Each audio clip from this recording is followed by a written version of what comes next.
Ever wondered how to cook a giant lobster professionally? Well, you're in the right place.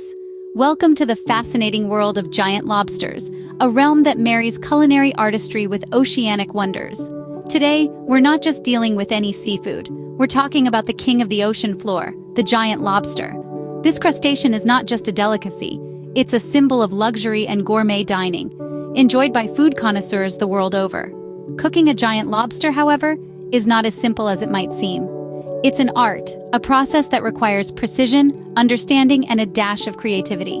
From choosing the right lobster, to preparing, cooking, and finally serving it, each step is integral to creating a masterpiece that is as pleasing to the palate as it is to the eye. So buckle up, culinary adventurers. Stick around, and you'll become a master in cooking a giant lobster in no time. Before we dive into cooking, it's essential to know your lobster. When we peek into the world of lobsters, the first thing to note is that these fascinating creatures are not all about the claws. Yes, the claws are a key feature, but the body, or carapace, as well as the tail, are also home to delicious meat. The carapace houses the tender, sweet meat that is often considered a delicacy, while the tail meat is denser and more flavorful. And let's not forget about the tomalley, the lobster's liver and pancreas, a delicacy for the daring and adventurous. Now let's talk about the differences between male and female lobsters. The underside of the lobster holds the key. The first pair of appendages, called the swimmerets, are soft on a female and hard on a male. Also, females have wider tails to accommodate eggs. When it comes to taste, both are equally delectable, but females may offer a little extra treat, the roe or eggs, also known as coral due to its color, which turns bright red when cooked. So, how does one tell if a lobster is fresh?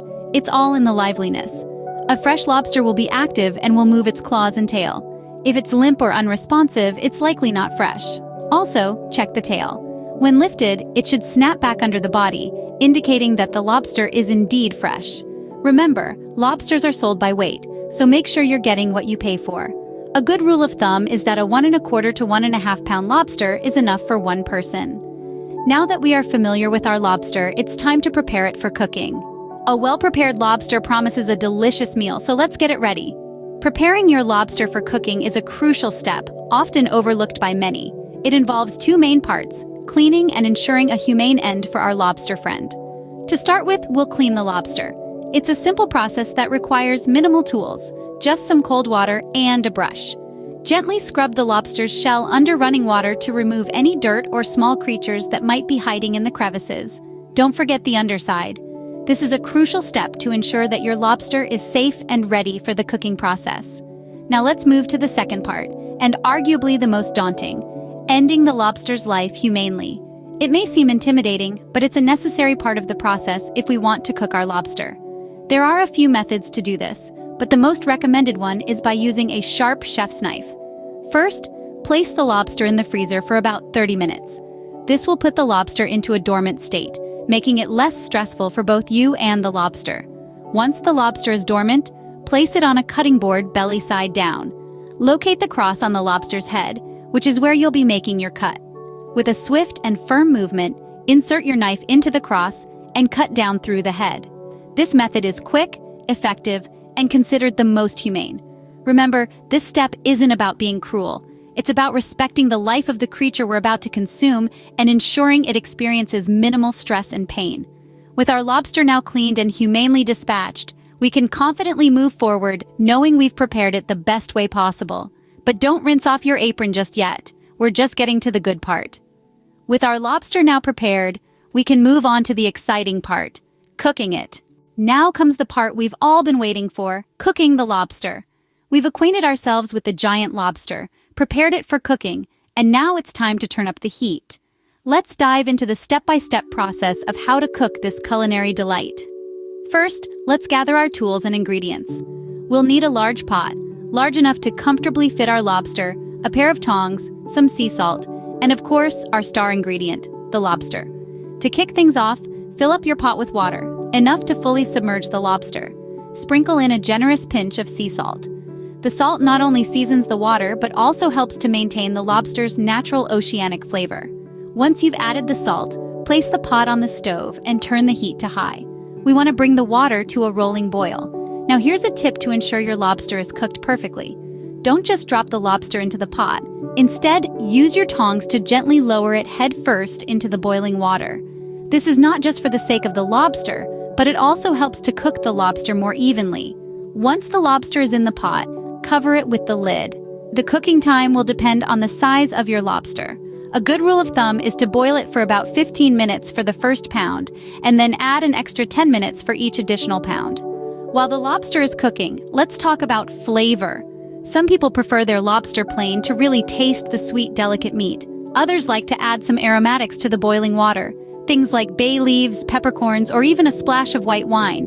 It's really up to you. Feel free to experiment and find your own perfect flavor combination. Once the cooking time is up, it's time to check if your lobster is done. The shell should be bright red, and the antennae should pull out easily. If you're not sure, you can also use a meat thermometer. The internal temperature should be 145 degrees Fahrenheit. And there you go.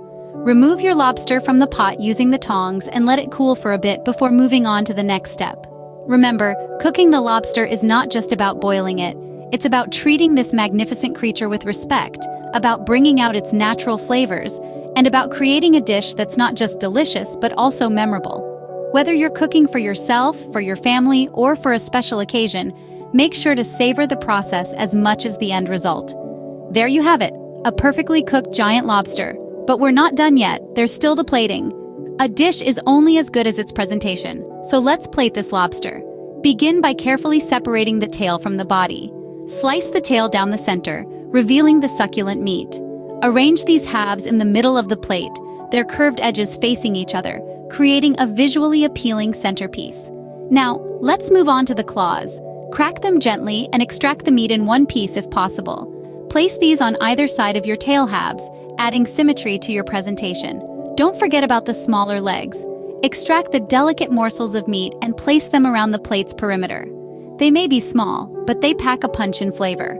As for accompaniments, a simple lemon wedge and a ramekin of clarified butter do wonders. Position these at the top of your plate for easy access. And there you have it, a professionally cooked and plated giant lobster. Bon appetit! Let's take a moment to recap what we've learned today. We started our culinary journey in the fascinating world of giant lobsters, getting to know their unique characteristics and how to select the perfect one. We then moved on to the crucial steps of preparing your lobster for cooking. Remember, a well-prepared lobster is half the battle won. The cooking process, as we saw, is an art in itself. It's about finding the perfect balance between heat, timing, and seasoning. And let's not forget about plating and serving. Presentation is key, and a beautifully served lobster can truly elevate the dining experience. So there you have it, the entire process of cooking a giant lobster, broken down into manageable steps. We hope this inspires you to don your apron, pick up your chef's knife, and dive into the world of lobster cooking. Share your culinary creations, and let the world see your skills. Remember, practice makes perfect. Happy cooking, and until next time. In our culinary journey today, we've explored the fascinating world of giant lobsters, from selection to preparation, cooking, and finally, serving. We hope this video has inspired you to take on this culinary challenge and create your own lobster masterpiece. Remember, the world of cooking is all about exploring, experimenting, and above all, enjoying the process. So don your apron, pick up your chef's knife, and let your kitchen be your canvas. And now, it's your turn. Share your lobster creations with us. Capture your culinary journey from the bustling fish market to the serene dinner table and share it on your social media. Use the hashtag #LobsterLove so we can find and feature your work in our upcoming videos. Remember, practice makes perfect. So keep cooking, keep experimenting, and keep sharing. We're looking forward to seeing your culinary creations. Before we sign off, if you've enjoyed this video and want to join us on more culinary adventures, don't forget to hit the subscribe button. Also, if you have any questions or suggestions, feel free to drop them in the comment section below. Thank you for joining us, and until next time, happy cooking!